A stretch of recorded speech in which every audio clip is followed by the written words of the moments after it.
Hey guys, Riley. Welcome back to another over-the-top video. So here we are in our bunker thing, dugouts.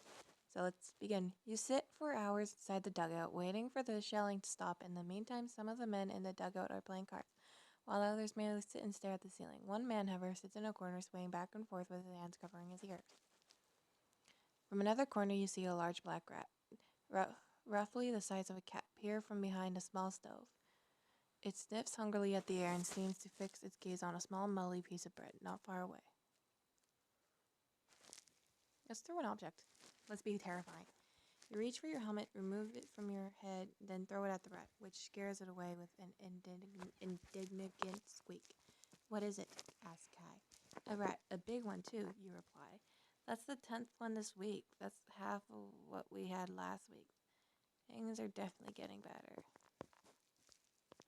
In the meantime, how about a game of cards, you ask? Kai pulls out a deck from his tunic pockets and begins to deal the frayed cards between the two of you while the tremble bombardment rages outside.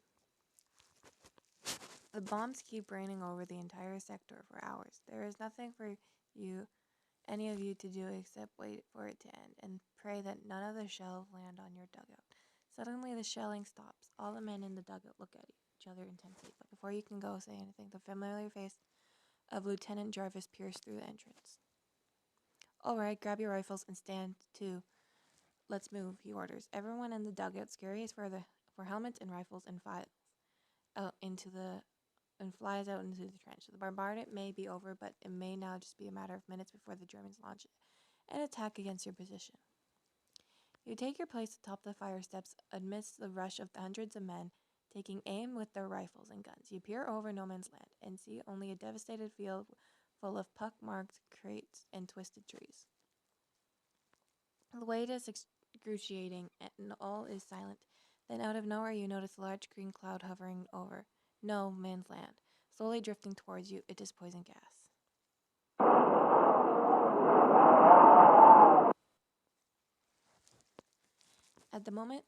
At that moment, the order is given for everyone to put on their gas masks. You fumble for your gas pouch and pull out the jumble of rubber and glass. To your horror, however, you realize that the lenses of your mask are cracked, which will make it virtually impossible for you to see. Well, it's better than nothing. Despite the cracked lenses, you decide to wear the mask and go temporarily blind rather than risk being poisoned. The effects of the deadly mixture of chlorine and phosgene are well known to you, burning out your eyes, swelling out your throat, and eventually contagious to your lungs, leading to eventually death. Within seconds, the greenish cloud surrounds you and pours into the trench. You look left and right, but you are unable to make any sense of the warped shapes reflected through the mask's sheltered lens. Kai, are you there? You shout. Right beside you, old boy, comes the muffled reply. My lenses are cracked. I can't see a bloody thing. Don't worry about it. If the Jerry's attack, just shoot over there. For 2 hours, you stand atop the fire steps waiting for an attack. Then the all safe is heard and the masks are removed along the entire front amidst much cursing and laughter. Finally, the order to stand down is also given, as it is clear that the Germans again are not going to attack. Looking at your watch, you realize that it's late in the afternoon and that you are famished. Back inside your dugout, you see other men breaking out biscuits, opening cans of bully beef, and drinking from their water bottles. You cook some machuachi stew, a rather glutinous blob of roast of fat and bone, and make a small pot of tea. Wolfing down your meal, you quickly clean up the salad back on your coat to catch some much-needed rest. 20 minutes into your nap, Lieutenant Jarvis steps into your dugout and informs you that you are scheduled to be on a sentry duty at 20 o'clock, or 8 p.m., with your buddy, Kai.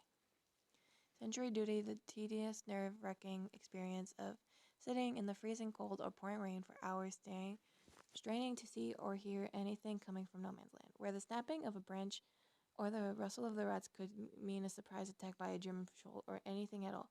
Sentry duty could play havoc with your imagination and leave you on the edge for weeks. For the most part, however, sentry duty simply entitled to countless hours of mind-crushing boredom. Luckily, Kai would be on the hand to keep you company.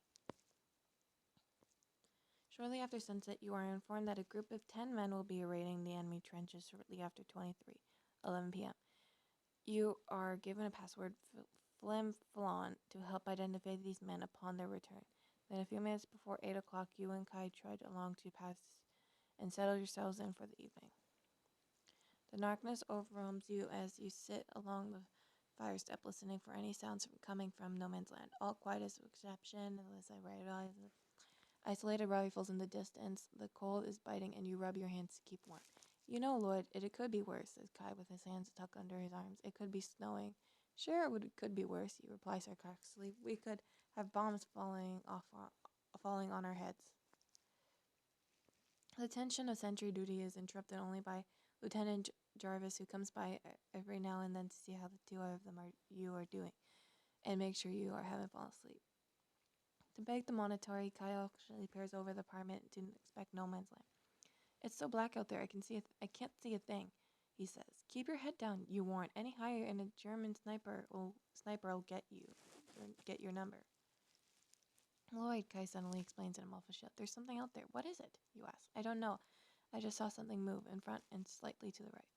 You bring your helmet down over in your eyes and slowly peek over the parapet.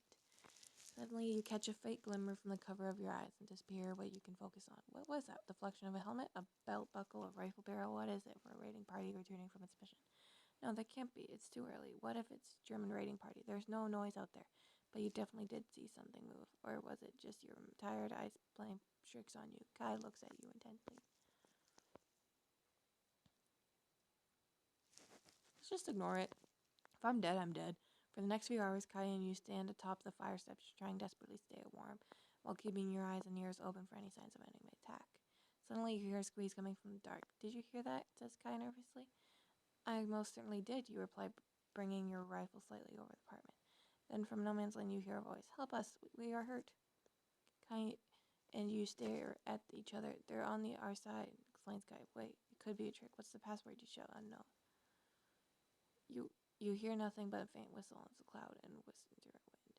We are needing help, please, comes the long way. Kai looks at you again with an air of anxiousness and worry. They didn't say the password.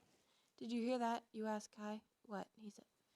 He replies, what? He said. We are needing help. Needing help. No one I know talks like that. And if he does, he's certainly not from Ninjago. Again, you hear a sneeze coming from somewhere out in no man's land. Then to your surprise, you hear the sound of two people arguing in German. That does it, you say, bringing your rifle to bear and firing at a number of shadows, now disappearing into the night. Kai fires his own rifle, and before long, 3 other men and Lieutenant Jarvis arrive and join on the fire. In less than a minute, the carnage is over. From your apartment, you can barely make out 2 forms or 3 from Germans now lying dead in no man's land. The rest, if any, have escaped. Well, I guess that's it for this part. I'll see you guys in the next one. Bye.